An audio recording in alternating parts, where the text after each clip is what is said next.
This is Scott the Fix-It Guy. Today we're dealing with an LG front-loading washing machine that has a leak. I'm going to be removing the dryer so I can get in to work on the washing machine.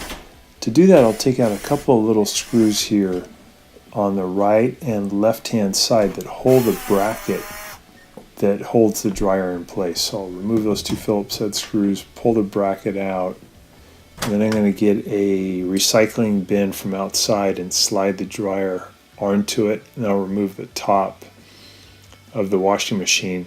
And it turns out that this fill valve on the left-hand side, the hot water one, is leaking, which is kind of unusual, but had a little pinhole leak and water was just dribbling out.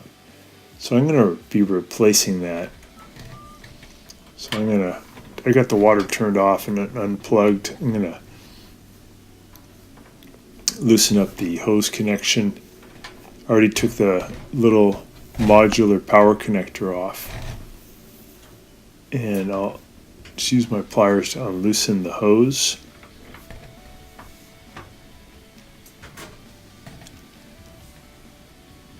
Spin that off.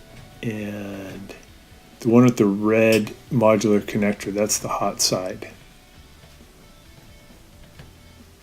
Get that removed.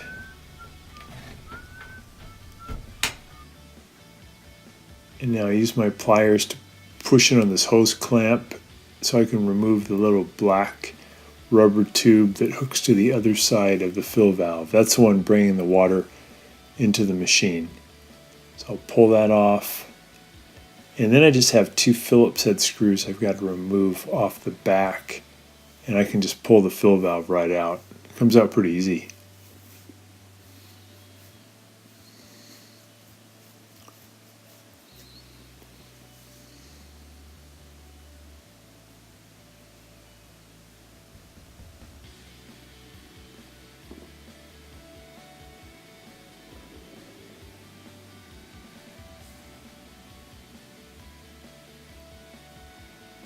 So I can feel those two Phillips head screws. Take my Phillips head screwdriver and zip those out.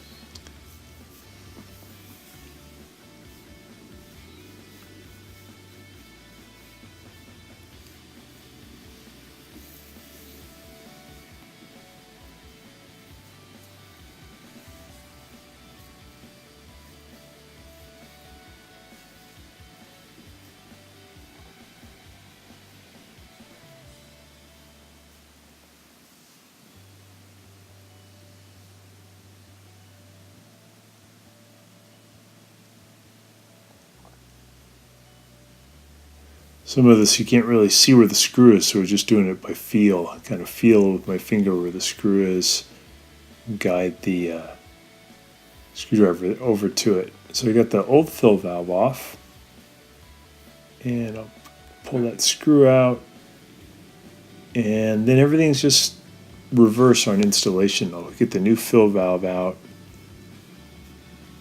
and I'll put it in position, and then I'll put those Phillips head screws in. Again, kind of a strange leak. It was a very tiny leak that was shooting a stream of water that was just continually leaking. Even when the machine wasn't on, water was shooting out of that thing. So this is the new fill valve. I'm going to put on the Phillips head screws, hand tighten them first, then I'll tighten them with the screwdriver. Get that black hose put back on, tighten the hose clamp, put the modular connector on, then I'll put the fill hose from the wall back on. Whenever you put on those fill hoses, just take your time, make sure you don't cross thread them. It should go on really easily. If you notice that after a few turns it's not going on without the use of a wrench, that means you've cross-threaded it and you want to back it out and then spin it on again. It should spin on probably 6 to 8 turns really easily before you need to use a wrench.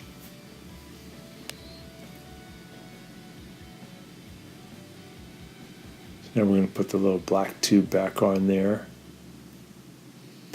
We'll use our pliers to open up the hose clamp, get it on position, and then let the spring tension hold that hose clamp on.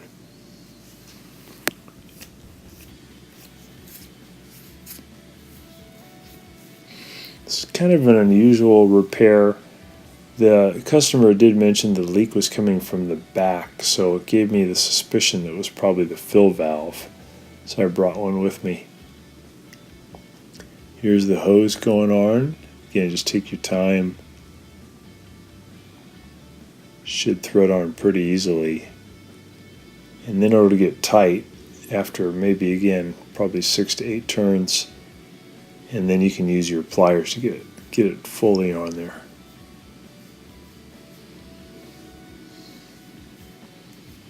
Once that's tight, we're just going to plug everything back in, turn the water back on, put the top back on. There's a couple of Phillips head screws that hold the top on. And we'll slide the dryer back into position, put the little clamp on, tighten up those screws, and then you're all done. So just turn the water back on. So that solved it. And thanks so much for watching, and please subscribe when you get a chance.